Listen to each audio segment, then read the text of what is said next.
The palace of Vey'thara had never known blood on its marble floors. Not in 400 years. Not since the Great Accord bound the 12 houses into peace. That record ended tonight.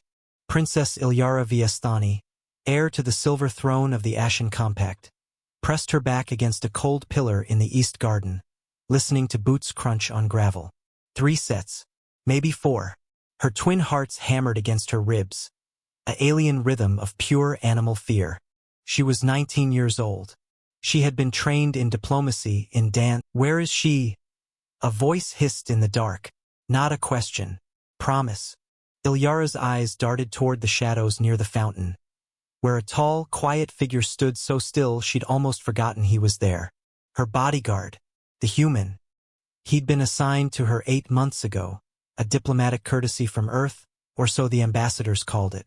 In truth, the other houses had mocked the arrangement mercilessly.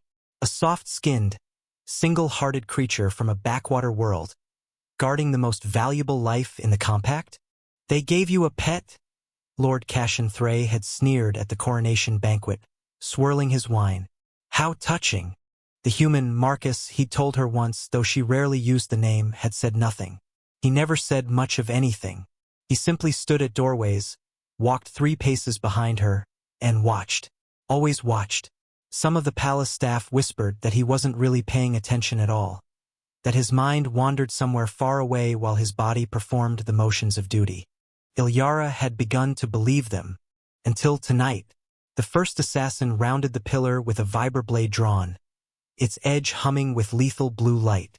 Ilyara opened her mouth to scream, and the world became a blur. Marcus moved before she even registered he'd shifted his weight. There was no roar, no battle cry, nothing dramatic. Just silence and speed, the kind of controlled violence that looked less like combat and more like inevitability. The assassin's blade never landed. Marcus was already inside his guard, and the intruder crumpled without a sound, folding to the gravel like a puppet with its strings cut. Ilyara had 1/2 second to process what she'd just witnessed before the second and third attackers emerged from the hedges. "Stay behind me," Marcus said.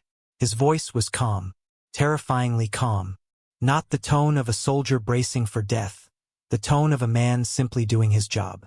"There are more coming," Ilyara whispered, her translator crystal trembling against her collarbone. "You cannot fight them all. You are one human." "I know," he said, and then he smiled, faint and humorless. "That's usually enough." What happened next would be recounted in whispers across 12 star systems for years to come. The assassins were Kryv'nai, elite operatives bred and conditioned since birth for exactly this kind of work. Fast, silent, merciless. Each of them could kill a trained compact soldier in under 4 seconds. They had rehearsed this, studied the palace grounds for weeks, accounted for guard rotations, security drones, even the princess's own erratic evening walks. The one variable they had not accounted for was the man standing between them and their target, because no one had bothered to account for humans at all. That was the mistake. Not incompetence. Assumption. The second assassin lunged low, blade aimed at the human's unarmored thigh. Marcus pivoted, not away, but into the strike, closing the distance until the blade was useless and his elbow found the assassin's throat. The Kryv'nai went down gasping. The third attacker adapted, drawing a sidearm instead of closing to melee. A wise choice against anyone else. Marcus was already moving. He crossed 6 meters of open garden in under 2 seconds. A speed that should not have been possible for an unarmored biped with no cybernetic enhancement, no combat drugs, nothing but flesh, will, and desperate purpose. The shot went wide. His hand closed around the weapon and twisted, and the crack of breaking bone echoed off the palace walls. Ilyara stood frozen, watching a creature the Compact had dismissed as fragile, primitive, soft, dismantle 3 elite killers in under 30 seconds. But it was the fourth assassin, the one hiding on the balcony above, rifle already sighted on Ilyara's chest, that revealed something far more important than human speed or human strength. Marcus saw the muzzle flash a fraction of a second before it fired. He didn't dodge. He didn't retreat. He threw himself between the shot and the princess. The bolt took him high in the shoulder.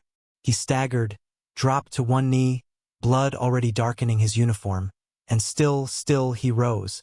Still he put his body between Ilyara and the balcony, breathing hard, refusing to fall. "Why?"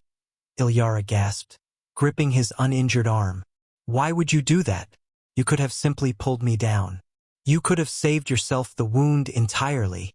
Marcus looked at her, pale, sweating, and utterly unbothered by his own pain. "Because you're scared," he said simply. "And I've got 2 working legs and a duty. That math isn't complicated where I'm from."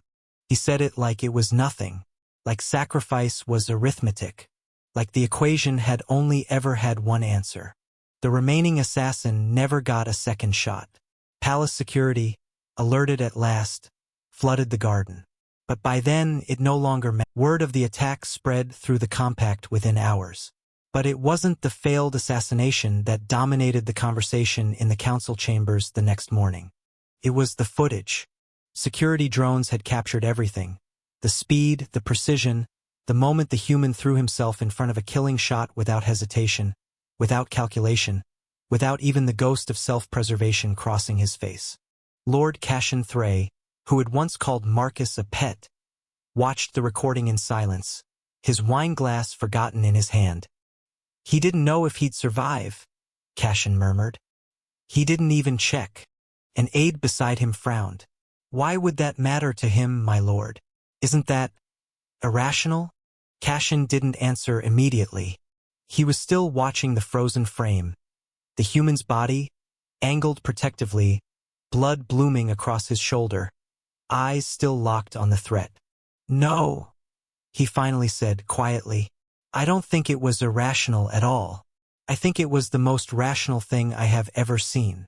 In the medical wing, Ilyara sat beside Marcus's cot long after the healers had finished their work, long after the guards had doubled and the council had convened its emergency session. "You could have died," she said softly. "Yeah," Marcus admitted, wincing as he shifted. "Would have been a bad day. Then why does it not frighten you to offer your life so easily?" He considered the question longer than she expected. "It's not that it doesn't frighten me," he said finally. "It's that some things matter more than the fear. You mattered more." Ilyara had grown up among diplomats who measured every word for advantage, among nobles who calculated loyalty in the currency of favors owed. She had never, in 19 years, heard anyone speak of value with such simple, unshakable certainty. For the first time in her life, she understood that the galaxy's mightiest weapons were not the ones with the sharpest blades or the fastest ships. They were the ones willing to stand still and take the blow so someone else wouldn't have to. And for the first time, the galaxy understood what it truly meant to be human.